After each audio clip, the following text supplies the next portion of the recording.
நம்ம பாரத தேசத்தோட கலாச்சாரம், பாரம்பரியம், பண்பாட்டை பிரதிபலிக்கும் நம்ம பூமி நம்ம சாமி சேனலுக்கு உங்களை அன்போடு வரவேற்கிறோம்.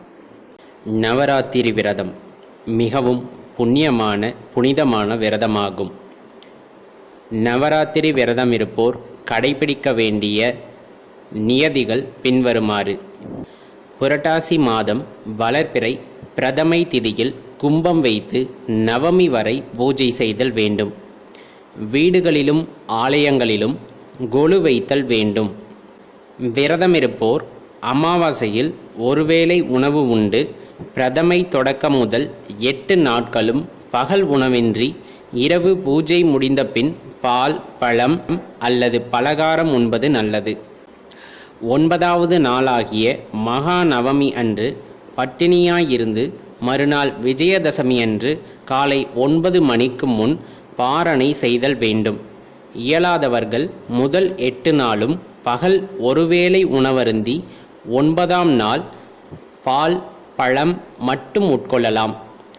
விஜயதசமி அன்று காலையில் சுவையுள்ள உணவு பதார்த்தங்களை தயார் செய்து சக்திக்கு நிவேதித்து நவமியில் வைத்துள்ள புத்தகம், இசைக்கருவிகளை பாராயணம் செய்து குடும்ப உறுப்பினர்களுடன் பாரணையை பூர்த்தி செய்யலாம். தசமி திதியில் பாரணை செய்தல் வேண்டும். இவ்விரதத்தை 9 வருடங்கள் தொடர்ந்து அனுஷ்டித்தல் வேண்டும்.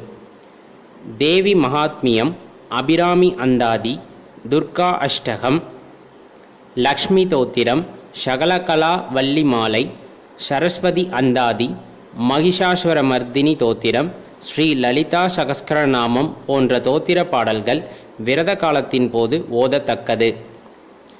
நவராத்திரியில் ஸ்ரீதேவியை துதித்து வழிபடுவோருக்கு தேவியானவள் சகல சௌபாகியங்களையும் நல்குவாள் என்பது மட்டுமல்லாமல் வீடு பேராகிய முக்தியும் நல்குவாள் என்று கூறப்படுகின்றது.